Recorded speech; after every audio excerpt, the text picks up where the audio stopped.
معزز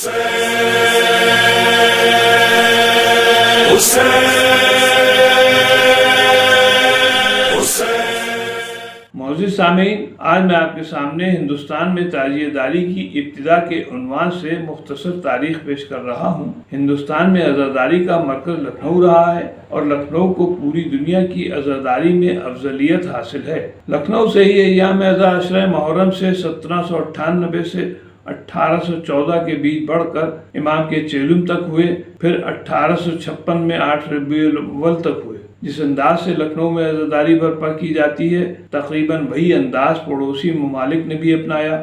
جلوس عزاداری کا جز علم اور تعزیہ ہے۔ تعزیے کی ابتدا کب اور کیوں کر ہوئی، اس سلسلے میں تاریخ میں جو ملا اسے میں آپ کی خدمت میں پیش کر رہا ہوں۔ ڈاکٹر اکبر حیدر کشمیری اپنی کتاب اودھ میں اردو مرثیے کا ارتقاء میں لکھتے ہیں کہ تعزیہ امام حسن اور امام حسین کی تربتوں کی نقل ہے جو ایام عزا محرم میں بنائے جاتے ہیں۔ یہ دستور صرف ہندوستان میں ہی ہے۔ اس کی ابتدا اس طرح ہوئی تھی کہ جب تیمور گورگان اہل کوفہ کو قتل کرنے کے بعد کربلا معلی گیا تو وہاں سے کچھ تبرکات ایک پالکی میں رکھ کر نہایت ادب و احترام کے ساتھ لایا۔ بس تب سے لوگ اس طرح تعزیہ بناتے اور اسے اٹھانے لگے۔ کچھ تاریخ نگاروں کا خیال ہے کہ تعزیے کی ابتدا اس طرح ہوئی کہ تیمور حضرت سید الشہداء کا بڑا عقیدت مند تھا۔ جب بایزید یلدرم کو گرفتار کر چکا اور سلطنت روم پر غلبہ حاصل کر چکا تو کربلا معلی زیارت کو گیا۔ حسب بشارت سید الشہداء اسے کچھ تبرکات ملے جنہیں ایک محمل میں رکھ کر فوج کے آگے آگے چلا۔ خدا کی شان جس طرف رخ کیا فتح یاب ہوا۔ ایک دفعہ اس کے وزیر نے بھی کسی جنگ کے موقع پر یہی عمل انجام دیا اور فتح حاصل کی۔ بس اس زمانے سے رواج ہو گیا۔ تیمور کے حکم سے دوران محرم ان تبرکات کی زیارت کے لیے تمام پردے اٹھا دیے جاتے تھے تاکہ لوگ ان تبرکات کی زیارت کر سکیں۔ ایک روایت کے مطابق غیاث الدین بربن کے دور حکومت میں شہنشاہ تیمور مغلوں کی ایک بڑی فوج لے کر تقریباً 1426 میں ہندوستان پہ حملہ آور ہوا۔ دوران جنگ محرم شروع ہو گیا۔ بادشاہ تیمور ہر سال محرم میں روضہ امام حسین پر حاضری دینے عراق جاتا تھا، مگر اس سال وہ ہندوستان میں تھا، روضے پہ حاضری نہیں دے سکا، جس کی وجہ سے وہ بہت پریشان ہوا۔ بادشاہ کی پریشانی دیکھ کر اس کے مشیروں نے روضہ امام حسین کی ایک شبیہ تیار کی اور اس کو بادشاہ کے روبرو پیش کیا تاکہ وہ روضے کی زیارت کر سکے۔ اس طرح روضہ امام حسین کی پہلی شبیہ تیمور کے لیے بنائی گئی۔ تیمور کے تعزیے کی شہرت بہت جلد ہی پورے ہندوستان میں پھیل گئی۔ تیمور کو خوش کرنے کے لیے بہت سی ریاستوں نے بھی تعزیہ داری شروع کر دی تھی۔ خاص طور سے دلی کے قرب و جوار میں رہنے والے شیعہ زمینداروں، دکن اور بنگال کے نوابوں نے تعزیہ داری کو فروغ دیا۔ اس میں مسلمانوں کے دونوں فرقوں کے علاوہ اہل ہنود نے بھی بڑھ چڑھ کر حصہ لیا، جس کا نتیجہ ہندوستان میں اٹھنے والے تعزیوں کا ڈیزائن ہے۔ ان کی بناوٹ، ان کی سجاوٹ ہر علاقے میں مختلف ہے۔ ہندوستان اور اس کے پڑوسی ملک میں تعزیہ داری کے جلوس تو برآمد ہوتے ہیں، مگر تیمور کے ملک قزاقستان میں تعزیہ داری کا وجود نہیں ملتا۔ تیمور کے واپس جانے کے بعد تیموری فوج کے وہ افراد جو ہندوستان میں رک گئے تھے، انہوں نے اس روایت کو قائم رکھا اور دھیرے دھیرے یہ رسم پورے ہندوستان میں پھیل گئی۔ کیونکہ ہندوستان ایک عظیم ملک ہے، یہاں پر مختلف فکر و نظر کے افراد آباد ہیں، اس لیے انہوں نے اپنے علاقائی اور ثقافتی فن کا مظاہرہ کرتے ہوئے نئی نئی ایجادات کرنا شروع کر دی، جس کا نتیجہ یہ نکلا کہ ہندوستان میں الگ الگ انداز کے تعزیے دیکھنے کو ملتے ہیں۔ اس کو تعزیہ کیوں کہا جاتا ہے؟ دراصل لفظ تعزیہ تعزیت سے نکلا ہے۔ تعزیت کے معنی ہوتے ہیں کہ کسی کے انتقال پر اس کے اہل خاندان سے غم کا اظہار کرنا یا افسوس ظاہر کرنا۔ اس لیے تعزیہ بنا کر کربلا کے شہیدوں کو تعزیت پیش کی جاتی ہے۔ تعزیہ داری کا رواج ہندوستان میں بہت زیادہ ہے، کیونکہ یہاں ہر قوم و قبیلے میں تعزیہ داری کا رواج ہے، چاہے وہ مسلمان ہو یا غیر مسلم۔ ہندوستان کے علاوہ بنگلہ دیش، سری لنکا، برما بھی تعزیہ داری ہوتی ہے، مگر پاکستان میں تعزیہ داری کا رواج بہت کم ہے۔ لکھنؤ میں تعزیے کے علاوہ زری بھی بنائی جاتی ہے۔ پہلی محرم کو لکھنؤ میں اٹھنے والے موم کی زری کا جلوس عالمی شہرت یافتہ ہے۔ زری دراصل امام حسین کے روضے کی شبیہ کو کہتے ہیں، جس میں قبر امام حسین کی شبیہ کی شکل میں تربتیں بنا کر رکھی جاتی ہیں۔ نوابوں اور رؤسائے شہر کے امام باڑوں میں کاٹ کی بنی ہوئی زری ضرور ہوتی تھی، کہیں کہیں پہ تو اس پر چاندی اور سونے کے پتھر بھی چڑھے ہوتے تھے۔ لکھنؤ کے امام باڑہ ڈپٹی عظیم میں تو شیشے کے کام کی زری موجود ہے۔ کربلا مصاحب الدولہ میں تو سنگ مرمر کی زری رکھی ہوئی ہے۔ نواب آصف الدولہ نے تو لندن سے شیشے کی 2 زریاں منگوائی تھیں، جن میں سے ایک سرخ اور 61 تھی۔ ہندوستان کی بات کیا کریں، لکھنؤ کے قرب جوار میں اٹھنے والے جلوس تعزیہ کا ذکر کرنا ہی محال ہے۔ میں یہاں پر قریبی شہر کے چند ایک تعزیوں کا ذکر پیش کر رہا ہوں۔ لکھنؤ کے قریبی شہر بارہ بنکی کے مشہور تعزیوں میں فتح پور کا تعزیہ، جس کو اٹھانے والے زیادہ تر اہل سنت حضرات ہیں۔ دوران محرم یہاں 8 محرم کو جلوس کے علاوہ 9 محرم کی رات کو تعزیے کا جلوس شہر میں گشت کرتا ہے اور اپنے مخصوص مقام پر استادہ کر دیا جاتا ہے، جو کہ 10 محرم کو اٹھتا ہے۔ اسی طرح بارہ بنکی کے قصبہ مئی میں بھی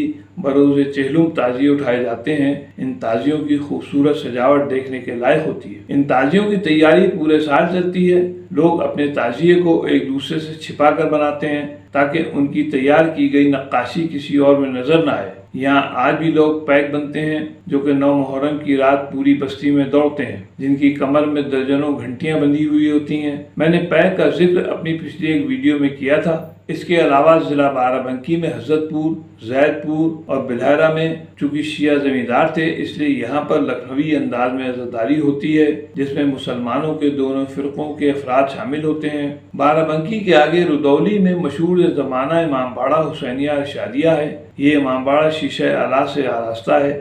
اس کی سجاوٹ عہد شاہی کی یاد دلاتی ہے۔ حالانکہ یہ عمارت عہد شاہی سے تعلق نہیں رکھتی، مگر فن تعمیر کا یہ نایاب نمونہ ہے۔ یہاں کی بھی عزاداری قابل دید ہے۔ اس کے علاوہ دیوا میں بھی حاجی شاہ وارث علی شاہ کے مزار پر تعزیہ داری ہوتی ہے۔ رودولی کے آگے شہر فیض آباد ہے۔ فیض آباد چونکہ اودھ کی پہلی راجدھانی تھا، جسے اودھ کے پہلے صوبیدار نواب سعادت خان برہان الملک نے 1722 میں بسانا شروع کیا تھا، اور اس آبادی کا نام فیض آباد اودھ کے دوسرے صوبیدار نواب صفدر جنگ نے رکھا تھا۔ اودھ میں عزاداری کی ابتدا بھی اسی شہر سے ہوئی تھی، اس لیے فیض آباد میں عزاداری کی ابتدا پر یہاں پر کچھ روشنی ڈالتا چلوں۔ پروفیسر جعفر رضا صاحب کے مضمون اودھ میں عزاداری کے مطابق اودھ میں عزاداری کی ابتدا فیض آباد کی مشہور بابری مسجد کے چبوترے سے ہوئی، جب عشرہ محرم کے دوران مسجد کے چبوترے پہ ایک تعزیہ بنا کر رکھا گیا۔ لیکن یہ تو صرف نقش اولین تھا۔ عزاداری کا باقاعدہ رواج اس وقت ہوا جب فیض آباد میں پہلا امام باڑہ نواب صفدر جنگ کی اہلیہ صدر جہاں بیگم نے شہر کی مشہور موتی باغ کے قریب 1764 میں تعمیر کروایا تھا۔ یہ عمارت اب موجود نہیں۔ فیض آباد میں دوسرا امام باڑہ نواب شجاع الدولہ کی اہلیہ بہو بیگم صاحبہ کا تعمیر کرتا ہے، جو کہ اب ایک کھنڈر کی شکل میں موجود ہے۔ نواب شجاع الدولہ کو عزاداری سے بہت لگاؤ تھا۔ اگر کسی جنگی مہم کے دوران عشرہ محرم پڑ جاتا تو یوم ازا میں جنگ ملتوی رکھتے تھے، فوجی خیموں میں مجلسیں برپا کرتے تھے، سپاہی تعزیہ بنانے کے لیے اپنے ساتھ باس لے جاتے تھے۔ چنانچہ 1760 میں پانی پت کی مہم درپیش ہونے پر نواب شجاع الدولہ کا قیام نواح دہلی میں تھا۔ محرم شروع ہو گیا، موصوف سیاہ پوش ہو گئے۔ نواب صاحب دیگر ماتمداروں کے ہمراہ علم اٹھائے سروپا برہنہ ماتم کرتے ہوئے بادشاہ دہلی کی قیام گاہ کے سامنے سے گزرے۔ اس واقعے کا بیان غلام علی خان کی زبانی کتب تواریخ میں درج ہے۔ نواب شجاع الدولہ کے مقربین میں نواب سرفراز الدولہ حسن رضا خان ان کے بہت قریبی تھے۔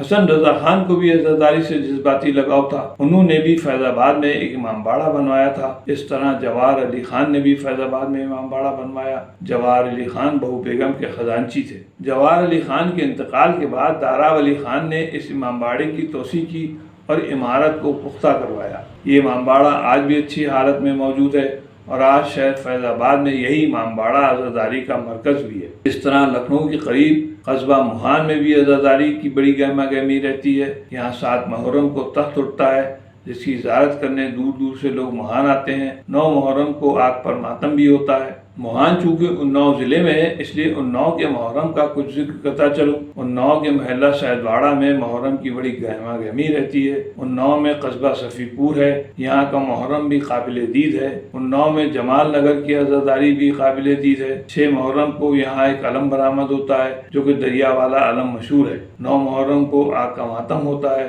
اناؤ کے بانگر مئو میں بھی 11 محرم کے تعزیے اٹھائے جاتے ہیں۔ اسی طرح ضلع سیتاپور کے قریب خیر آباد میں 11 محرم کو 52 ڈنڈے کا تعزیہ اٹھایا جاتا ہے، جو کہ بڈھے کا تعزیہ کہلاتا ہے۔ یہ تعزیہ اتنا مشہور ہے کہ بیرون ملک سے بھی لوگ اس کی زیارت کو آتے ہیں۔ جس لحد میں اس تعزیے کو اتارا جاتا ہے، عقیدت مند اس لحد میں سویرے سے ہی حسب حیثیت دودھ ڈالنا شروع کر دیتے ہیں۔ شام تک یہ لحد دودھ سے بھر جاتی ہے۔ تعزیے کے آگے عقیدت مند پانی ڈالتے چلتے ہیں تو تو کچھ لوگ تعزیے پر سے پرندوں کو آزاد کرتے ہیں، جبکہ خیر آباد میں مکہ دزی کا امامباڑہ بھی ہے، مگر اس تعزیے کا تعلق اس امامباڑے سے نہیں ہے۔ یہ تھا ایک مختصر سا خاکہ لکھنؤ کے قرب و جوار کے محرم کا۔ اس میں بہت سے مقامات کا ذکر نہیں کیا گیا ہے، جیسے بارہ بنکی کا ایک گاؤں ہے ماجن پور، وہاں کا محرم بھی بہت مشہور ہے۔ ایسے ہی سینکڑوں مقامات ہیں جن کا ذکر کرنے کے لیے سینکڑوں قسطیں درکار ہیں۔ اب میں اپنی بات کو یہیں پہ ختم کرتا ہوں۔ اگلی قسط میں آپ کی خدمت میں عشرہ بیت المال، 72 شہداء کے جلوس اور 28 سفر کے عشرے کا مختصر ذکر پیش کروں گا۔ تب تک کے لیے اجازت چاہتا ہوں۔ خدا حافظ۔